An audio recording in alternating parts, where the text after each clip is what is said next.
Good afternoon, everybody. I want to welcome you to this live stream event. I'm James CORLESS. I'm the Director of Transportation for America. We're broadcasting from Minneapolis, Minnesota. We have an excellent event today in terms of what the elections on Tuesday means for transportation up and down the ballot. We've got a great panel. We're actually broadcasting from our Smart Cities Collaborative meeting, which is the first time we brought 17 cities together to talk about the future of shared mobility and smart mobility and big data. But we're taking a pause in the next hour, and we're really going to dig deep into what the Tuesday elections really mean for much of our work with these cities, work at the federal level, work across the United States. We've got a great panel today, and we're really delighted to be joined by Commissioner Peter McLaughlin. Commissioner McLaughlin is a transportation champion. There's no doubt about that. He's a leader in this region. He's been on the Hennepin County Board since 1991.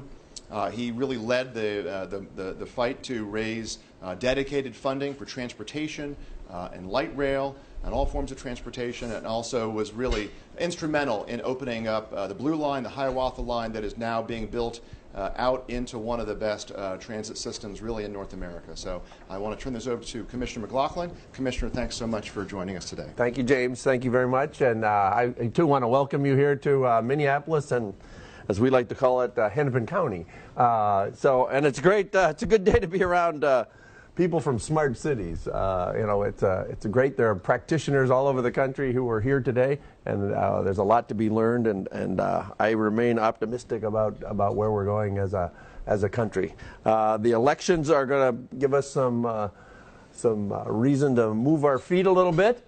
That's what elections tend to do. But if you look back at the history of great infrastructure investments across the decades, they've always been complicated. It's always difficult. And the people who succeed are the people who keep their feet moving and in a forward direction. I think that's what this is about today, is how we can do that. Let me briefly introduce our great panelists, and then we'll get right into questions. I'm not going to spend a lot of time with introductions. Our first panelist is Roy KIENITZ, who's a principal at WSP Parsons BRINCKERHOFF and former Undersecretary of Policy for USDOT. Give a wave, Roy. Thank you.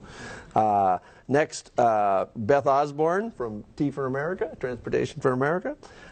Thirdly, Devon Barnhart, who's the U.S. Senate Commerce Committee counsel.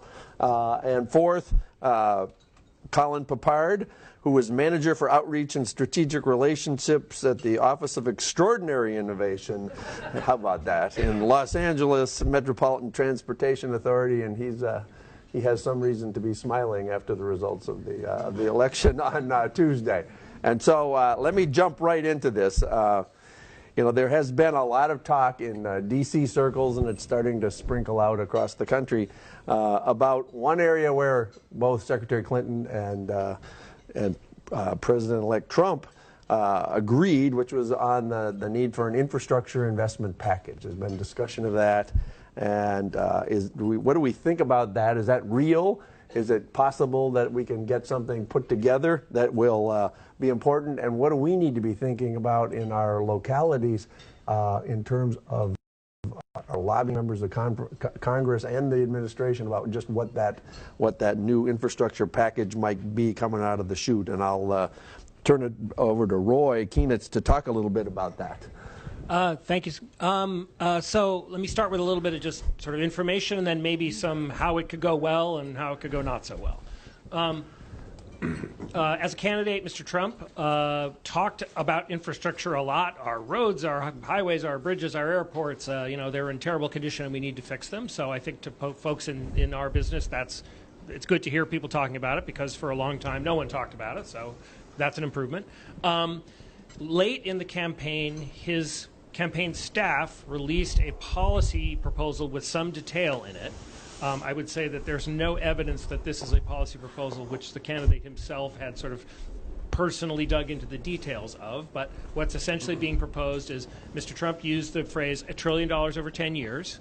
The way his campaign staff and advisors proposed to come up with $1 trillion over 10 years is to create like 150 million or so in tax credits, which then other people's money would be used to borrow and pledge against projects, and that they would get tax credits, and that a 7-to-1 leverage factor, then you get your $1 trillion, right? Okay, so as probably you can imagine, there's a lot of ways in which you could have complexity and slip-ups in such a process, right? So I would say one of the initial potential areas for concern is any project where he says we're going to spend, X dollars and we're going to appropriate those dollars and then we're going to send them to grantees and they're going to spend them on projects, you can be fairly certain that the amount mentioned in the beginning of the sentence is the amount that will actually be spent in the end of the sentence, right? When you say we're going to create and the money's going to flow around in a big circle and then there's going to be tax credits, like that covers a whole lot of territory. Congress could do a vast variety of things with that idea.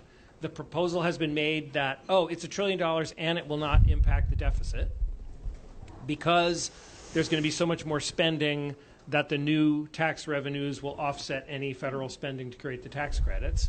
So already I'm starting to be a little suspicious about whether that is actually can be operationalized or not. That said, I think there was in the political campaign, there was some skepticism about many of the things that the various candidates were saying, and Mr. Trump in particular. I don't think there is anyone who is skeptical of his idea that he's a person who likes building things and, spending money. I think everyone probably takes him at his word at that. So I think the thing to look out for will be, are the complicated ideas being introduced into Congress to do an infrastructure package turning into something that will actually, reliably, really result in spending that is actually applied to actual needed projects that will actually create the jobs and the infrastructure at the end of the day? Or is it one of these things where we're going to spur private investment, except only if local officials agree to charge fares or tolls for at least the amount that the project will cost, except most local officials shy away from doing that. So in the end, the promises are bigger than the reality. So I'd say that's the biggest danger. So I remember when I got optimistic about a reauthorization bill when the newly selected speaker said in his first press conference that he was going to get a reauthorization bill passed on surface transportation. So when the president-elect mentions infrastructure investment in his victory speech on election night at whatever time in the morning that was, that's some cause for optimism. Any other comments from the panelists? Sure, yeah. I think one of the things, anytime anyone says infrastructure, I think we should all be excited. And everyone should mobilize their teams to start talking about it because it's such an important part no matter what level of government you're talking about. But if you just separate Congress, and Congress is the one who writes the laws, and if you're just looking at what happened in Congress, not a whole lot changed with this election. The Republicans had control by a little bit in the Senate, and they had control by a little bit more in the House, and now it's a little bit less on both sides. So if the past is prologue, look at what we just did last Congress. I mean, last Congress, Democrats and Republicans working together did one of the biggest infrastructure bills that we have done in decades. And not only was it a big spending bill, but it was a bill filled with lots of things that we have all fought a long time for, things like a new freight program and new freight policy. Passenger rail was included in that bill for the very first time ever. There was an increase in transit funding. So there was a lot of good things that came out of this basically same group of people all working together. And so the excitement on my front is on our committee, both my boss and the chairman will be working together again, kind of hand in hand, having these conversations. And that's an exciting prospect no matter what we do, because we've had these great successes in the past. And so I think there's a real opportunity for folks to be, cautiously optimistic and excited that this conversation's happening, and to really push to see where that winds up. So can anybody talk a little bit about what the changes are in Congress? You said in general the balances are a little bit less Republican, but the control is still in Republican hands. So how about committee chairmanships, things of that sort? So I'd say the biggest thing on the Democratic side in the Senate is that Senator Boxer is retiring, Senator Reid. They've been huge champions of transportation. And then also Chairman Inhofe from the EPW committee won't be chairman anymore. So there's some shuffling of the decks of some of the key members, less so on the House side. But largely speaking, there's 8 to 10 people that continually work on transportation, and certainly Senator Schumer who will be stepping up on the Democratic side, has been a huge supporter of infrastructure, and I think his leadership, he's already talking about that in the press, about how important transportation is. And so I think we're going to still see, even though we lost some of our key folks, I think we're still going to see a lot of voices pushing the infrastructure agenda. I would just note that John Mica, who wrote the worst transportation bill ever, was defeated, so we do have that going for us. That was 51-49. That was. I'd also say that, so in full disclosure, I used to work for the Democrat who's going to take over EPW, and he's one of the first members of the Senate to really talk about paying for this program into the long term. He's someone who, as governor, raised the gas tax, and actually proposed raising the gas tax pretty much every year he was in office, and he liked to say that he never suffered any penalty for pushing for a gas tax increase. When he lost, he didn't suffer a penalty for it, and when he won, he didn't suffer a penalty for it, so he doesn't understand why people are so afraid of that. And so that's going to be very interesting to have someone who takes that attitude coming into the debate. He also has a very good working relationship with either of the two people who might take over on the Republican side, most likely Senator Barrasso. And I think that having that continued positive relationship between those members on Environment and Public Works will be good. So given that, what kind of advice do you have for people dealing with the new Congress? Any special approaches that need to be taken, and how fast do we need to be mobilizing in order to get our voice heard in that debate?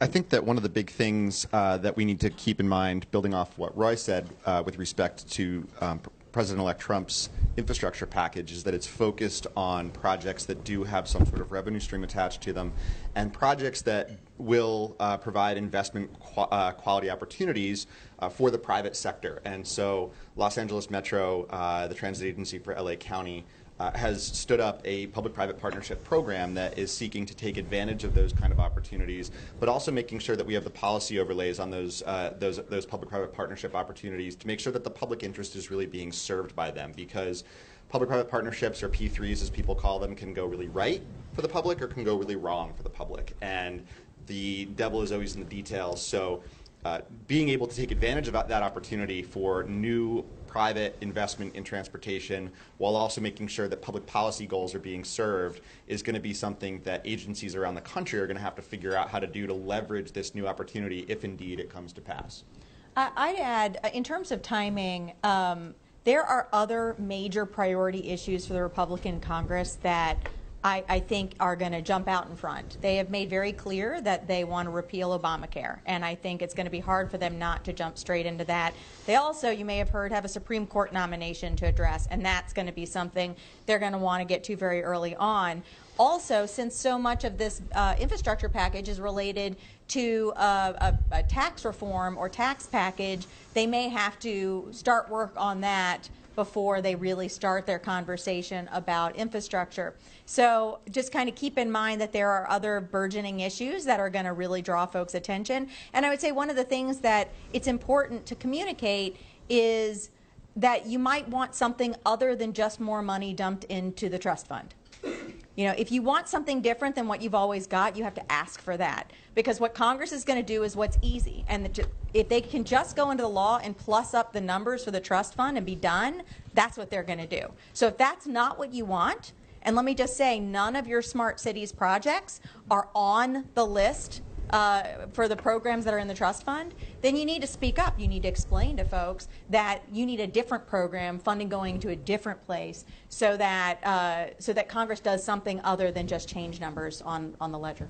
What Beth said is so important too, because all politics is local, and so it's great. The big things that you're going to hear in the press are always great as a driver of conversation, but when members are considering what they're going to do, they're looking at their states and their cities and talking to people that they see at church and at the grocery store, and all of those conversations really matter, because it's what you all are doing and the conversations and the activities that you are undertaking that are extremely exciting. The cities are really driving a lot of this great innovation, and we're on the flip side watching that, wondering, what next can we do to help you achieve some of those goals? And so we take these baby steps where we add more multimodal programs and try to make more creative financing available and figure out different ways to fund new kinds of projects that are looking across all these streams. But it's really, it's all that we're getting from you that is driving these changes. And so, timing in Congress is always fun. You take it with a grain of salt. Like, you work really hard and then you wait a little while, and that it's the nature of the beast. But the important part is really that education that you're constantly doing. So don't wait. Tell people now. Worst thing is that something might not happen. But best thing is if something does happen, your ground game's already going. You're already talking about the cool things you're doing and the cool things you want to do, and you're a part of that conversation early and often. And so I always think be your own best cheerleader and talk to everyone you know about the cool stuff you're doing. And we love it. I'll meet with you anytime. But really, don't wait for us when you can be the driver of some of these conversations. So I looked at a map this morning of how counties across America voted. And it's a sea of red, and there are plenty of blue dots. Those are mostly cities and big regional centers. And I just wonder if people can just talk about the implications of that, because particularly in the House, the balance is toward rural America. And trying to put together a package that's responsive to urban areas and some of the initiatives that people in this room and around the country have pursued on the transit front, on the ped and bike front.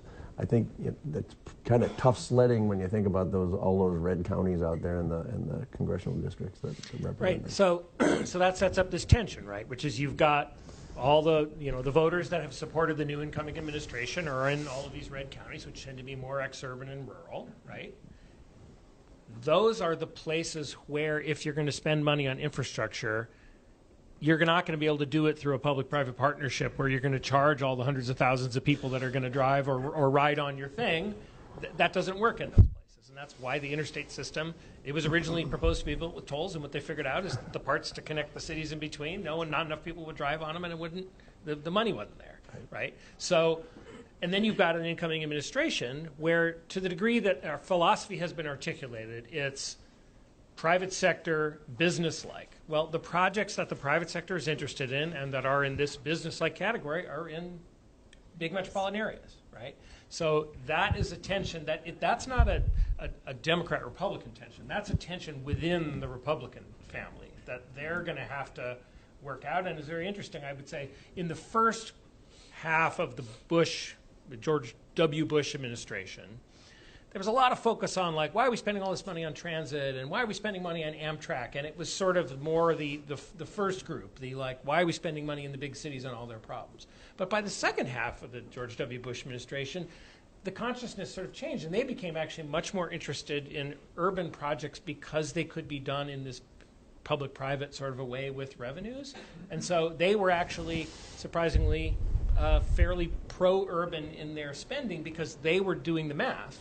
And I want to invest my money in the projects where the return, so social return is going to be the highest. Well, those are the ones that the most people use, and those tend to be urban. So it's going to be very interesting to watch. And I would like to point out that Congress has actually been pretty good on transit funding in recent years. We had a big fight during the MAP 21 surface transportation reauthorization where there was an attempt on the House side to take transit out of the trust fund, and they were destroyed. I mean, it was just an overwhelming vote against it. And since then, we've seen the House pushing for higher funding for New Start's transit. And I think a lot of that comes from the fact that it is their districts, it's Republican suburban districts that are putting a lot of money these days into transit. And you've seen across the country on Election Day a large variety of communities putting a large amount of money into transit. Atlanta put $2.5 billion into transit, and that passed by 70% of the vote, nearly 70% of the vote.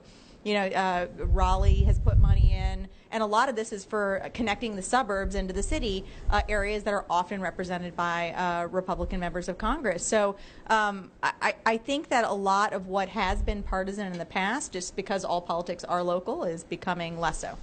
But let's also acknowledge that the whole notion of smart cities almost moves us away from the traditional highways versus transit, urban versus rural dichotomies that we've fought over for so long, because smart cities approaches can scale. And they can work in really big, dense urban areas, but they can also work in small rural towns. And the really exciting thing about the smart cities environment that we're entering into is that you can tailor solutions for your environment that you're deploying them in. And so just because a subway system doesn't make sense in Peoria, Illinois, doesn't mean that a smart cities approach that works in Peoria couldn't scale and also work in New York City. And so the challenge for Congress will be to be able to respond to the demands of those types of smart cities projects, which are not going to fall very neatly into the boxes that traditional legislation funds. I think that smart cities, you mentioned Peoria and other medium-sized cities, that's one thing, but I've been thinking about some of this as an issue almost like rural electrification when you get out into the wide open spaces, into the Great Plains and other places. Anybody have a comment on that and what happens with the rural areas with these initiatives? I mean, I think my view has always been, there is a tenor of discussion in the sort of tech friendly world that smartphones and smart mobility and GPS and automated vehicles and all of that is going to revolutionize transit. But I do a lot of work in New York City, and it ain't going to revolutionize transit in New York City, because what New York City needs is 60,000 people per hour going down Broadway, right? There's just, you can't, all the Ubers in the world ain't going to do that for you. But in rural America, mostly the problem in rural America is they just don't have access to hardly anything. Or if there is a bus, it's every 40 minutes, right? And that's the place where a sort of a technology-based approach could actually supplement transit infrastructure in a way where you're actually getting just way better performance and way better coverage for not a very particularly different amount of money, but it may not be in buses anymore. It may be a much more sort of flexible technology-based solution. You can call that extending the transit system. You can call it a highway-based automobile solution. That's, I think, what we haven't figured out yet is what we're supposed to call that, right? And how you categorize it and which pot of money you fund it out of. That stuff is still a mess. But the idea that we could take people in less populated areas who, for whatever, through necessity or choice, are not able to drive everywhere and give them a much better experience, that seems like a huge opportunity. I think one of the things we're talking about too is when we talk about infrastructure, everyone has something different they need or want. And so when you talk about one specific program, it gets really difficult. People get mad because they might not be getting the same share of that particular program that they would get if it was all in the Highway Trust Fund or if it was all going to a certain type of mode. And so one of the conversations we're having is really like, what do folks need in different areas, and how can we make sure that they're succeeding in the things they need? When we talk about infrastructure, we're also talking about rural broadband, and that's a huge step for what rural areas need. And said, it's not just smart cities, but it's also these connected cities, and so that's a big step towards getting folks the kind of interactions that they need to make these next some of these next investments. And so, one solution's never going to fit us all, and so everybody kind of coming to the table with a multitude of solutions is something we're all trying to grapple with and make sure that everybody can be a part of the picture in different ways. I'd also say in rural areas, when it comes to using technology and connecting communities and autonomous vehicles and those sorts of things, there is a big part of it that particularly rural communities that are satellites to metropolitan areas might need to come into the city for things like doctor's appointments and medical care and jobs. There might be a way to use autonomous vehicles that way, but autonomous vehicles will be very useful also for moving things and freight. And that's a big deal in rural America. And finding ways to bring down the cost of moving products out of rural America to ports and to get things to market will be extremely important, and it should be as much a part of this conversation as moving people.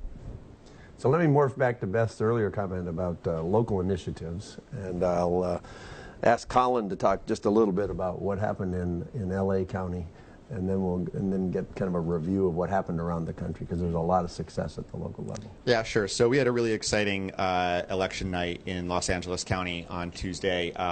The LA voters voted overwhelmingly. Almost 70% of the 10 million people that live in LA County voted for what we called Measure M, which was a ballot initiative that would levy a half-cent sales tax to fund $120 billion worth of transportation investments around the county over the next 40 years.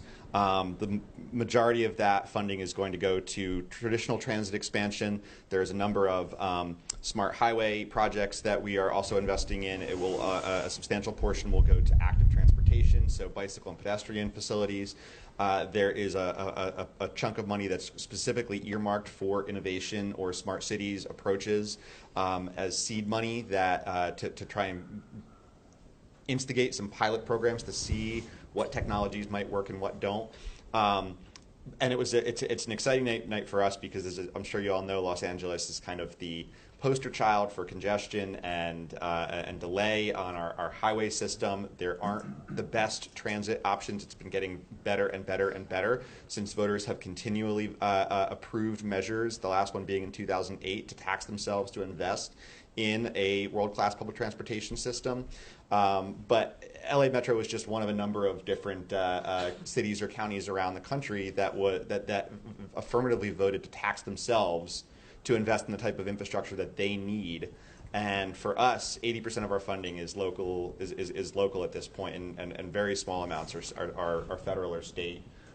So it really gives us the freedom to invest in what our needs are without all of the inelegant boxes that the federal programs or the state programs impose on us. Wow, kudos to LA. I mean, they voted, and when they do it voting in LA, it's voting. You had to get 2/3 to pass these referenda, and they lost by a skosh. What, 3 years ago?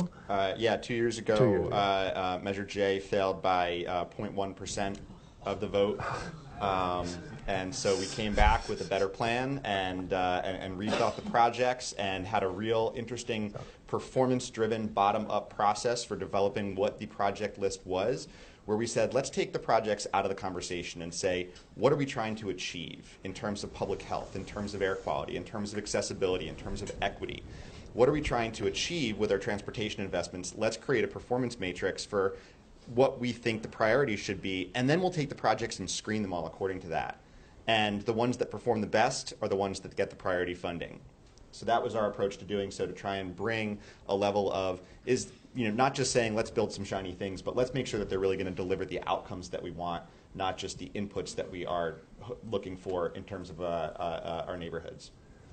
Go ahead, Beth. Yeah, so I was going to give a rundown of what happened across the country. Those of you who are Transportation for America members have already seen a ballot initiative by ballot initiative review of what happened nationwide.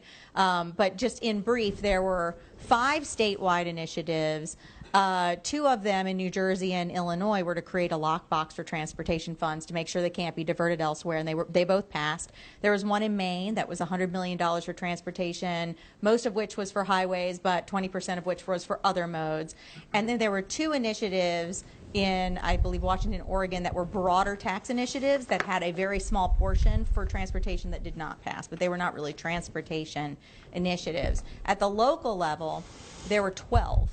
And of the 12, all but 3 passed. 2 of the ones that passed were other California initiatives that required 2/3 majority. In Sacramento, it got 64% and failed.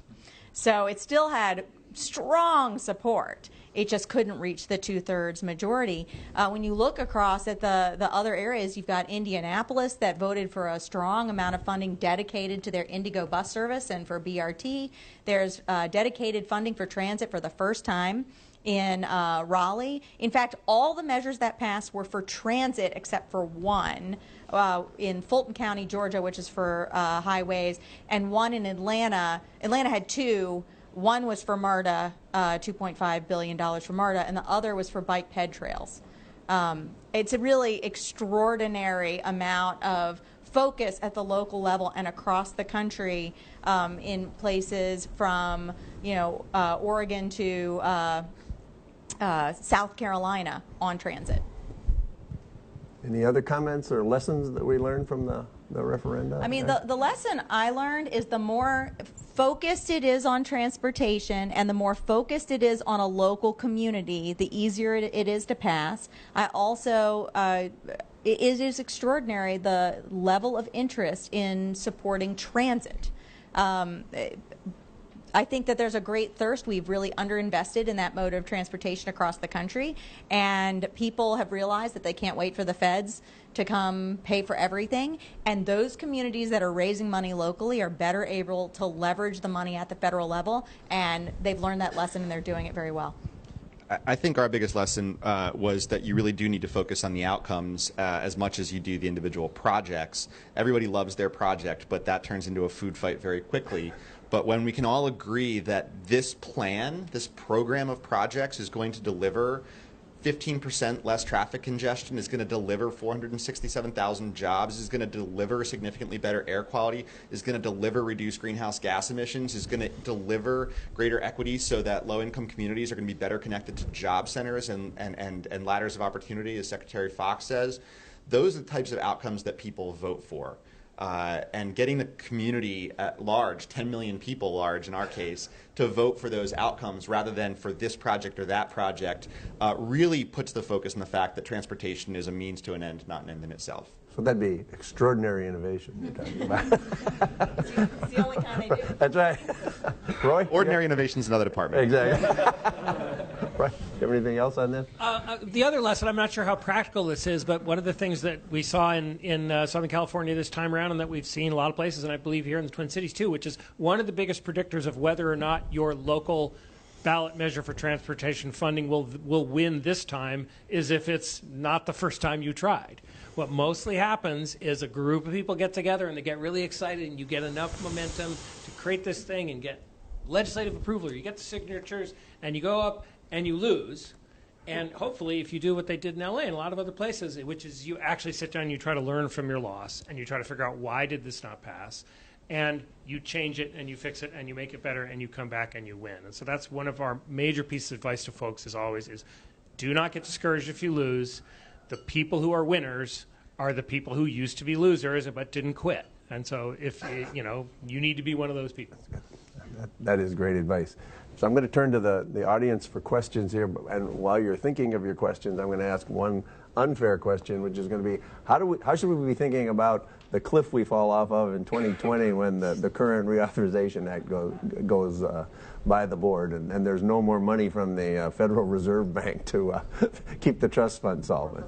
This is our never-ending fun fight that we have. Sometimes I think it almost distracts from some of the other important conversations because it's really easy to shut down any big ideas or new ideas with, well, how are we going to pay for that? And it's already broke. So let's not even talk about that. Let's just fight about how we might pay for it someday.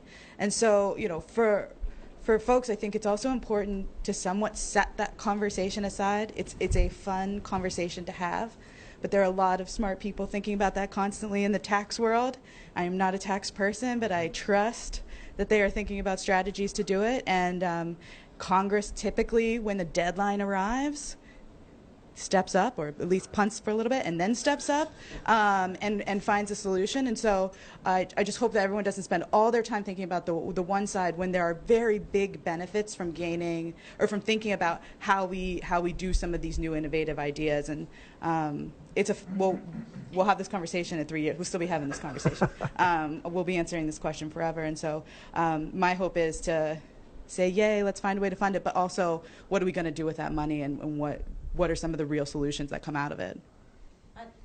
I'd also just add that starting with the money is the worst place to go. You don't go to the bank and say, hey, I want to buy a house, so give me a mortgage. And then they say, well, what house are you looking to buy? Well, we'll work all that out later. I mean, you need to talk about what it is you're going to buy. What are we giving the American people? Are they excited about this program? Do they want to put money into it? Are we changing? Are we going to do something new? Are we going to address their local community concerns? And if so, then talking about the funding is a lot easier of a conversation than asking them to hand over money and then I'll get back to you on where that cash is going to go. All right, questions from the audience. Raise your hand. There we go. if you'd introduce yourself, so for the World Wide Web audience, as well as the people in the room. Hi, this is Bridget Smith from the City of Los Angeles. I was looking at what Mr. Trump says he'll do in his first 100 days, and he says he'll cancel all federal funding to sanctuary cities. Given that my city is one of those, I was wondering if you all could help me understand what that means and how much of a reality that could be. I would say the Constitution dictates that appropriations are determined by the members of Congress. The bills originate in the House, and then they proceed to the Senate, and then the president can either sign them or not sign them. So I'm not sure what cancel means. So I think that there's probably a group of people sitting in an office building on Pennsylvania Avenue right now in a windowless conference room scratching their heads and asking them, what did he mean? How would we? So, you know, that's among many things I would guess is easier said than done. Well, and transportation dollars don't even go through appropriations, or the vast majority of them. They're protected for 4 years. So you'd have to pass something through Congress that specifically repealed it, and it goes to states, and then states decide how to spend it. So are you just instructing the states on how not to spend it? I mean, that's going to be a very interesting conundrum. Someone else. While we wait, yes, go ahead.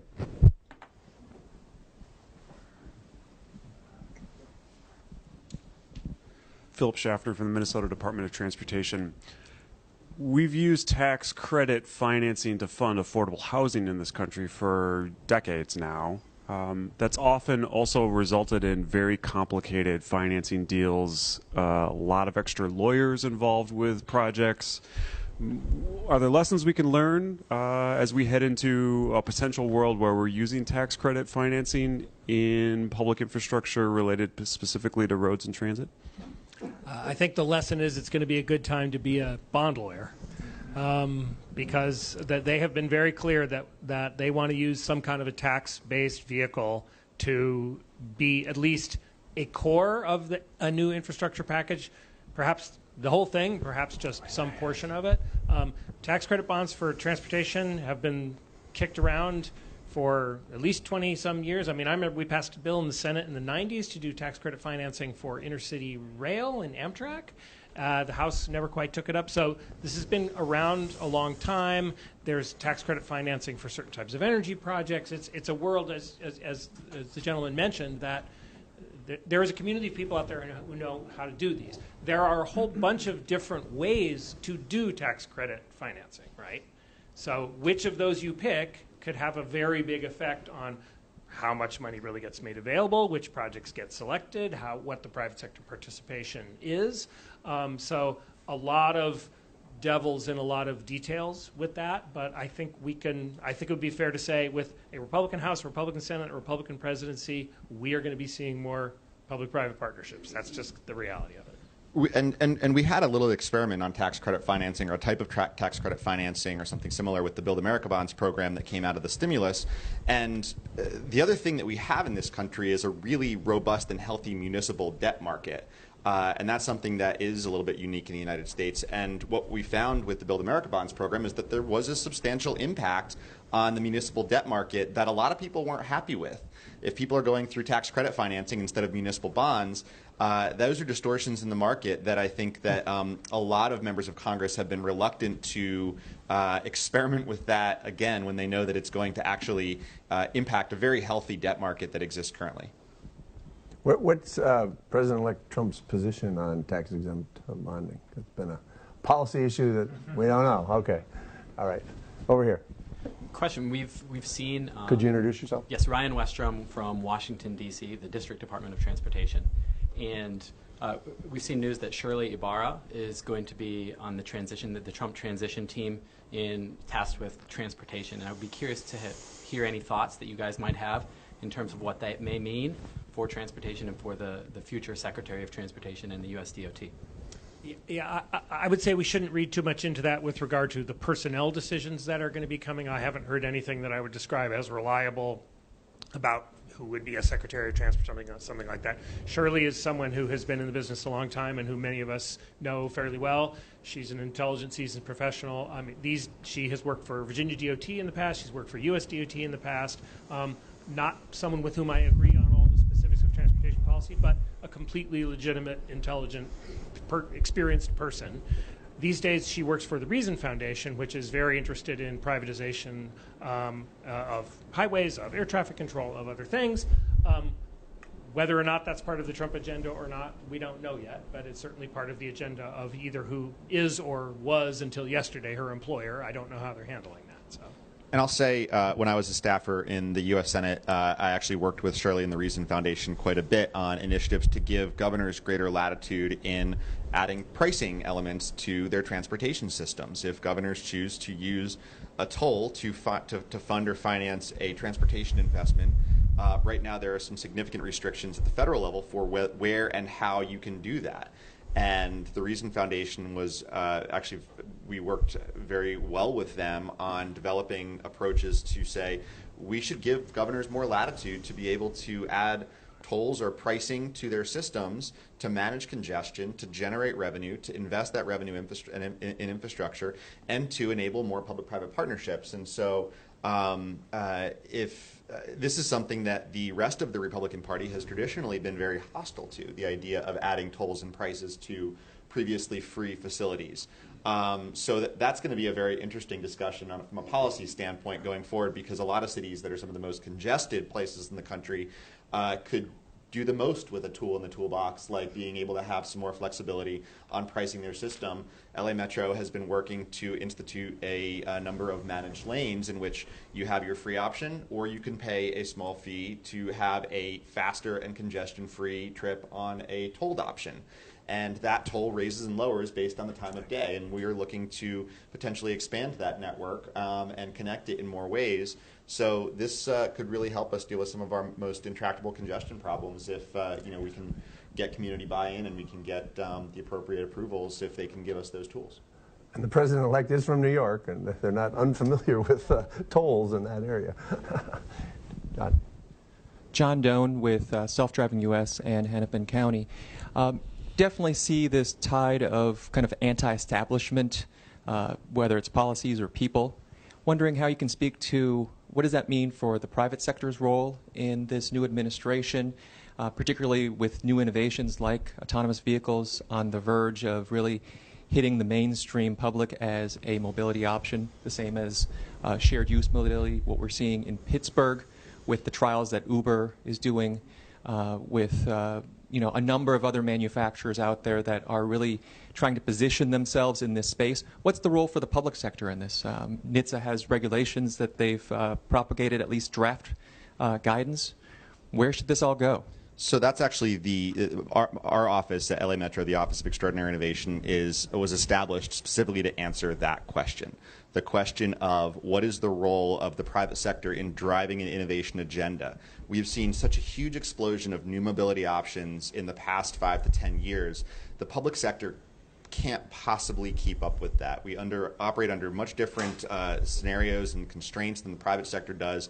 So the question is, how do we take advantage of that innovation if we can't necessarily always originate it? And in the infrastructure space, I think public-private partnerships are a really good solution to try and incorporating private sector innovation into public projects. We're trying to see if we can actually extend that model to service-based partnerships, whether it's for autonomous vehicles, shared mobility, all sorts of new technologies and approaches that we don't necessarily originate. We don't think of these things. And if we tried to implement them after they were kind of proved as concepts, we would be years behind where the technology was. So can we join with a private sector company and manage the things that we're really good at, which is making sure public policy goals are fulfilled, that it's deployed in a way that benefits all citizens, while allowing them to manage are we taking full advantage of the capabilities of new technologies and approaches in a way that can serve mutual goals for both the public and private sector? So we've only been around for a year. We're just launching our first pilots, so the jury is still out, but we really hope to answer that question by being able to take more risks, learn from those risks, and incorporate that learning back into our public models. This is a question that Congress has been involved in and will continue to be very involved in. And I think one of the big things that we try to bring is balance, because every member has an opinion and is from a different part of the country, and so there's a lot of different thoughts and feelings. And one of the issues that we worry about are some of the everyone is very excited about technology and it's going to be great, but are there also unintended consequences that we should be thinking about how that's going to change our current system? And so, people have started asking questions about, like, well, what does this mean for what cities are going to invest in? Like, how many more lights are we going to buy? Like, is that even something we're going to need in 5 and 10 years? And so there are questions about what should we be spending our money on, and what role should the federal government have in trying to do that more protective piece. So I think it's a question mark on what's going to happen at NHTSA and some of the other agencies. But in Congress, I think you're going to hear people asking a lot of these questions, and it's still going to be very active conversation between what the public's role is and what the private role is, and how those two best meet. I would say the current administration has been very enthusiastic about getting ready for and enabling the introduction of autonomous and other types of advanced vehicle technology, and I would expect nothing less out of the incoming administration. I think it will be different people singing probably pretty much the same song. Other questions? Thank you. Yan Tao from City of Madison, Wisconsin.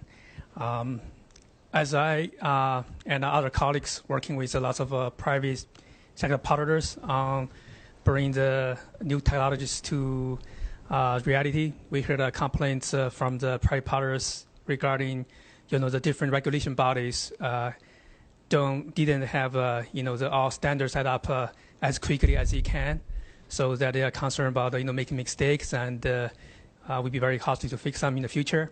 I think as the city is trying to be at the forefront of this, trying to implement these emerging technologies, we have the same concern about our investment. Do you think this administration will be moving quicker on this, working with all the different regulation bodies on setting up all the different standards, or actually this administration will be delaying the process a bit further? This is entirely a personal view. My view is that the current administration is straining the bounds of how quickly they can move on this, and the fact that they haven't done more is because they can't figure out how to do it any faster. I'm sure that the new people will come in and say, what the heck is wrong with you? Why are you so slow? We need to do this 3 times as fast, and then they soon will find that there are actual specific impediments to doing that they will find very frustrating. But, I mean, every intention in the current administration has been to move forward the technology roadmap and the regulatory roadmap as quickly as possible, to create as much certainty as possible, to free up investment of both public and private funds in things that will not be orphaned by future decisions. And the reason it's taking time is because it's complicated and things take time and it's hard. So,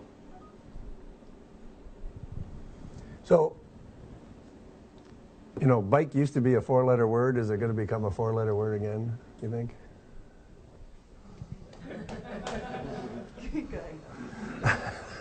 Not in LA. Not in Venice, anyway. But I think that at least in certain areas that are trying to really take a holistic view of how to solve some of their most intractable transportation challenges, like Los Angeles, we can't afford to leave any tool on the table.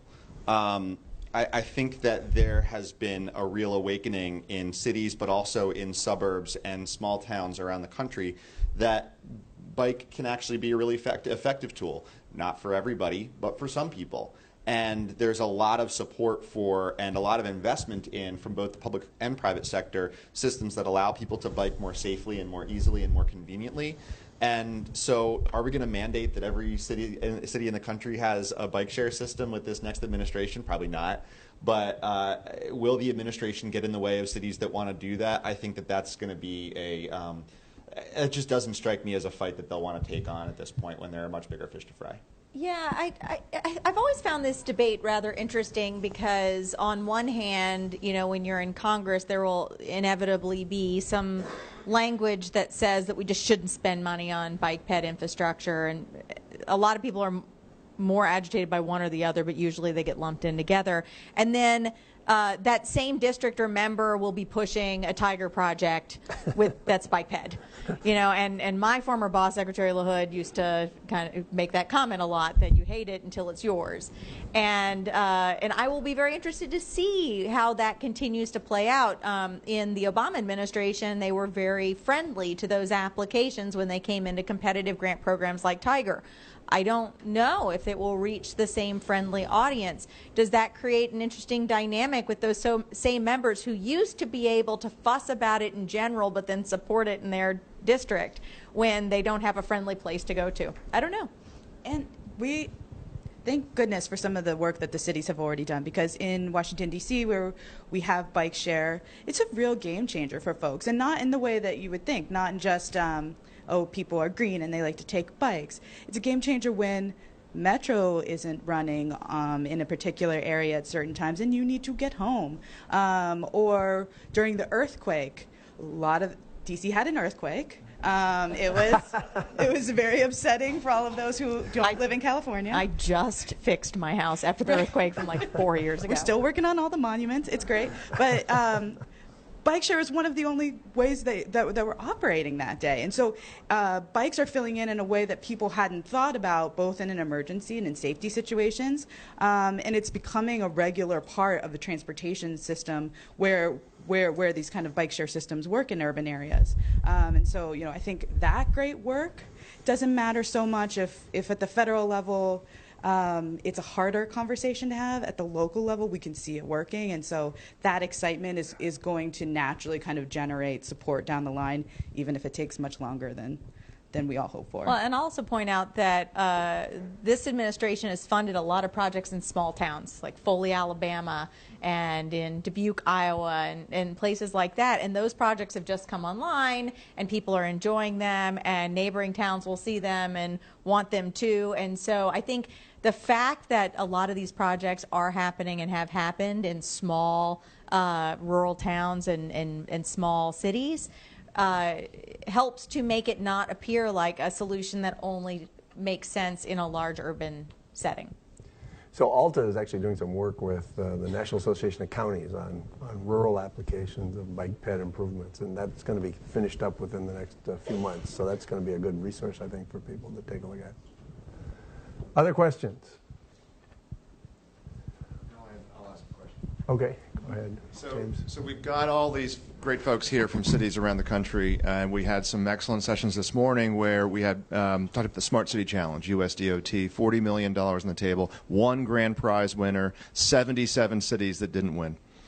What's your advice, because this came up a lot, to all these cities who are actually looking for not huge sums of money, but money to advance very innovative smart city projects from the feds? What's your advice to everybody here and listening online?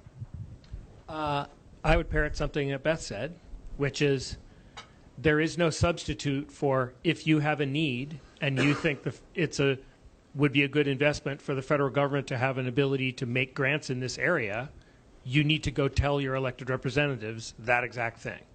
Because, as Devon said, like, the politics is local, and there might be a member who is ideologically committed that I'm against certain things, but that same member is for their district, right? And if people from the district come to them and say, here's why we think it's logical, here's why we think it makes sense, it doesn't cost that much, it would be a good investment, we're putting up money, if we would love a funding partner, then maybe that's someone who, when they're putting together whatever the new infrastructure package is going to look like, might think to say, well, wait a minute, I had some people come and visit me from my area, and they would, is there a place where that can be funded? That's how these things happen. So the only way it will ever get done is if y'all make the call, make the visit, and keep doing it. Or if there's a midnight amendment to prohibit the use, in the back of that member's head will be, oh, well, that's a project. That's why the education front is so critically important, because you all are living and breathing it. We're living and breathing, you know, Politico and whatever news breaking story and whatever big hot topic is the fight of the day. And when we get to hear these great stories, it's enlightening and enriching and great for members, because it's such a wonderful thing to be able to talk about when you have these successes or when you're planning these new projects that are really going to be the driver of big changes in these cities and in other communities. And so thinking about how can I keep them updated on what we're doing is a great place to start. It shouldn't just be like tell somebody one time and hope they hear about it, but keep that conversation going and kind of have the echo chamber moving forward so people do know about the great work that's happening. So I'd point out that there is a small program that was created in the FAST Act that can fund a lot of smart cities type work. I cannot tell you the name of it because, I'm sorry, it's the worst name ever. It's like ATCMTD. I don't know what it stands for, but step one, replace the name of that terribly named program. But whatever it is, it's awesome. So I would say that it's great that there's something that's already there. And one of the things that you can say to your representatives is don't simply dump money into the formula, which won't fund these projects, plus up this program that already exists and will help us do the sorts of things that we want to do that won't be easily done through the formula.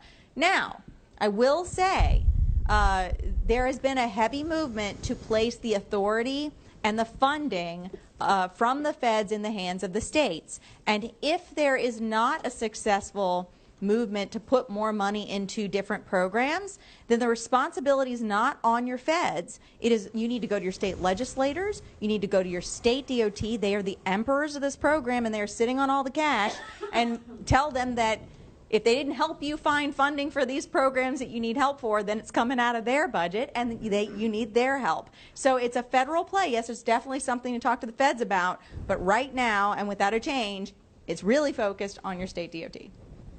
So I'll build on that and talk about the prescriptive nature of some of the federal programs. And I say this as a current bureaucrat, so it's said with love.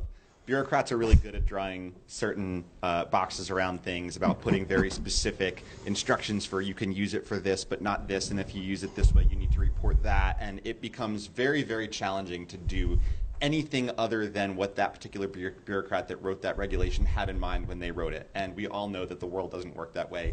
Things change. That person was just trying to be a good steward of the public money, and that's a really appropriate role for a federal agency. But we need to tell the Federal Transit Administration, the Federal Highway Administration, US DOT, our state DOTs, that they need to come up with ways, acceptable ways for public agencies to take more risks, to fail, but to learn from their failures in a way that they can then improve on those failures to get some successes, so that instead of just reaching for something that's a little bit better than what we have, that's just good enough so that we don't get yelled at, we can reach for things that are really, truly extraordinary and things that can be game changers. And even if we don't get it right the first time, will ultimately prove to be much better investments. And the tolerance for risk that is required to operate in that mode is really, really difficult to begin with. And when the so FTA and FHWA needs to loosen the strings a little bit to give us some latitude to take some risks. I even have to wonder if there's use at all in having the division that we have, FTA and FHWA. I mean, I'm still not clear on what is transit at this point. That's a different panel. And what is a highway at this point. And I think it's awesome that it's blurring, but the programs are designed for a situation, a world where there was clear delineation. And if we want to support innovation, we need to support the blurring, which means our programs have to blur. On that point, I remember when the head of the MPO here and the head of our state DOT went to Washington to visit Peter Rogoff, and he said it's not often that the head of the DOT comes with the MPO director and the local financer. So I think your point is worth considering. I had some help from the audience. It took half a page. The program that was being discussed is the ATCMTD, the Advanced Transportation and Congestion Management Technologies Deployment Program. All right, so that's what it is, and that's what needs to be changed. Now put it out of your head, because you shouldn't take up that much space on a program name. Is there one final question? Grow America. Fair enough. John Doan again with Self-Driving USA and Hennepin County. Just following the money. I understand you don't sell the funding mechanism, but what's the future of the gas tax? I recently am a proud owner of a Nissan Leaf, so I don't contribute to the trust fund when I drive that vehicle. I think there are more people like me coming. What's the future as it relates to the opportunity of connected and autonomous vehicles to maybe be a mechanism to replace the gas tax? I spent 2 years of my life in the U.S. Senate trying to raise the federal gas tax and got 3 votes for it. So 1.5 a year. I had somewhere north of 40 members say behind closed doors that they would support it if it could be a secret ballot. But I personally don't think it's going to happen. What we are seeing is that it is happening at the state level. And that might be a place where fuel taxes can continue to be a funding tool, but the federal government is experimenting with, or actually giving money to states to experiment with mileage-based user fees. There were some provisions in the FAST Act that looked at figuring out ways to pull revenue from electric vehicles and autonomous vehicles. Ultimately, we need to, I think that there are some clear principles that the users of the system should pay for the system, that Congress is likely to continue to follow, but I don't think that the gas tax, I think it will continue to be a declining source of revenue for transportation projects in this country. So I will say that there's a lot of room left in the gas tax, so the notion that it's dead, it will be a problem in the future, but we're nowhere near it. I agree with Colin on the actual feasibility of it. And that brings me back to my point of we need to talk about what it is we're funding and get people excited about that. And the fact that people aren't excited about funding it means they aren't actually as excited about the underlying spending as they claim.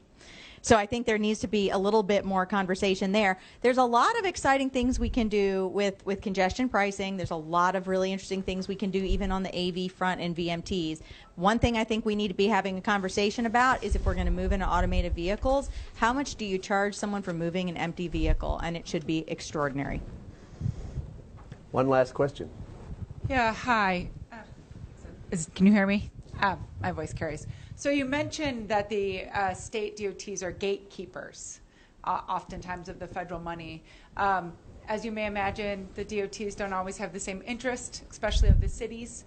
So what can cities do to advocate for a greater local share of certain programs, or what can we do to get basically more local control, if anything?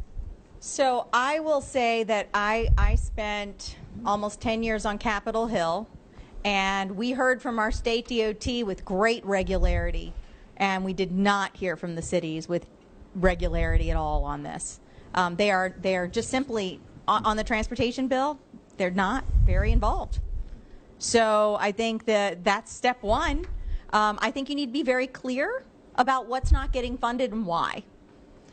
In the past, what we would do is we would earmark a project that the state DOT was passing over. Well, the feds don't have earmarks at their disposal anymore, so be extremely clear with your representative that they are sending out a ton of money to your state and it's not coming to your district for said project, and ask them what they're going to do about it and hold them responsible for doing something, and they can figure out a programmatic solution if they want to.